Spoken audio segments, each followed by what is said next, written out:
Sarah Everard was doing what thousands of women do every day, an evening walk home on a relatively busy road. Her death and the response to it became a lightning rod for the issues and the outrage about male violence so many women face. That her murderer should be a serving police officer makes the case all the more rare. Wayne Couzens had even clocked off from a 12-hour shift that morning. Today his boss, Britain's most senior police officer, condemned his actions. All of us in the Met are sickened, angered and devastated by this man's crimes. They are dreadful. And everyone in policing feels betrayed. Sarah was a fantastic, talented young woman with her whole life ahead of her. Sarah Everard was snatched from the street in Clapham last March. It's still unknown why Couzens killed her, but we can now report he didn't know her and used a hire car to try to cover his tracks.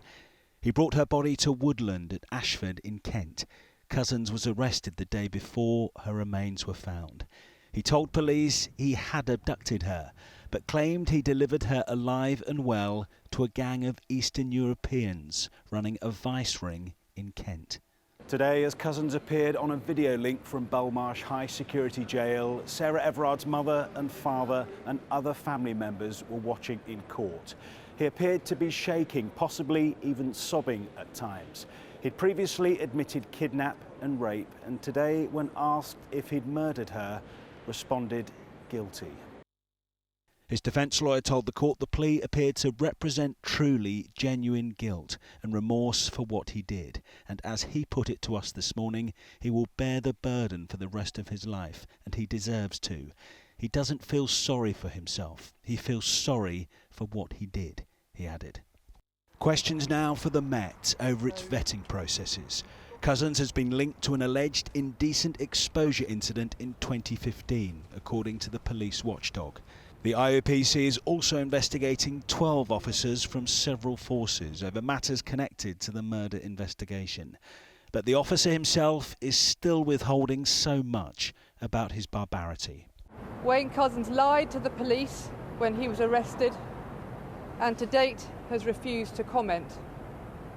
We still do not know what drove him to commit this appalling crime against a stranger.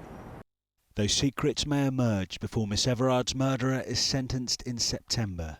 A life extinguished so brutally by someone who was meant to be protecting us. Well, Julian, what else do we know about Couzens in the years before the attack? Catherine, he's 48. He came to police relatively late. He volunteered as a special sergeant for his local Kent force in his early 30s and then was a full-time officer for more than a decade. Now, crucially, the Met have refused to tell us whether there are any complaints against him during his time with them. Also, the Met have refused to say if they're now looking at him in connection with any unsolved crimes. A torrid year for Dame Cressida Dick today. She spoke to Sarah Everard's parents and said to them that she expressed her sadness for their loss, pain and suffering. Wayne Couzens may get a whole life sentence and he has to come here in person in just over 2 months' time. Julian, thank you very much.